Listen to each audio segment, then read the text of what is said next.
10块钱一位的自助餐，10块钱一位。猪肉炒豆芽啊，这个是鸡肉炒的。火腿儿，这是倒什么呢？啊，这是鸭翅根呗？对。猪肉炒的蘑菇，火腿、黄瓜、肉丝儿、蒜苔，挺好啊。这个炒菜基本上都是猪肉的，土豆片炒猪肉，还有罐头。这个是面条的卤子，这个是面条，要吃那个线下啊，面条线下。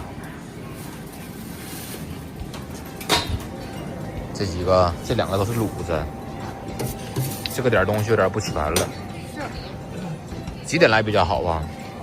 你要基本上就是11点半过来最好啊，因为炸货、卤货全都已经出来了。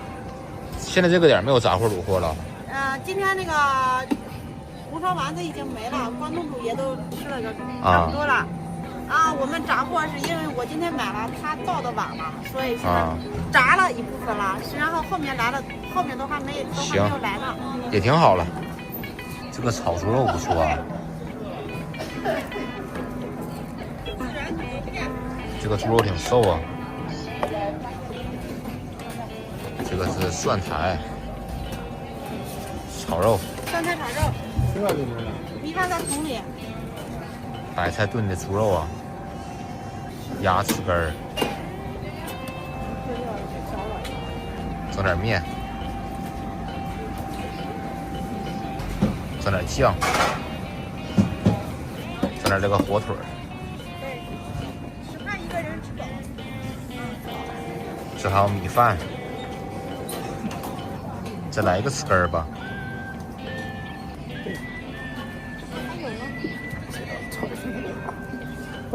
啊，这个炒的是培根吗？猪肉。是五花肉、腊肉。啊。萝卜干炒腊肉。啊，闻着就是那种味儿啊，培根和腊肉那种味儿。是。整点这个吧。这个腊肉闻起来挺香的。萝卜干儿，这个真好。还有馒头、花卷啥的。这还有炒饭，10块钱一位啊。兄弟们，感觉值不值？感觉值得扣一不值块啊！腊肉，这个很香啊。萝卜干儿，贼脆啊，翅根儿，还挺辣呢。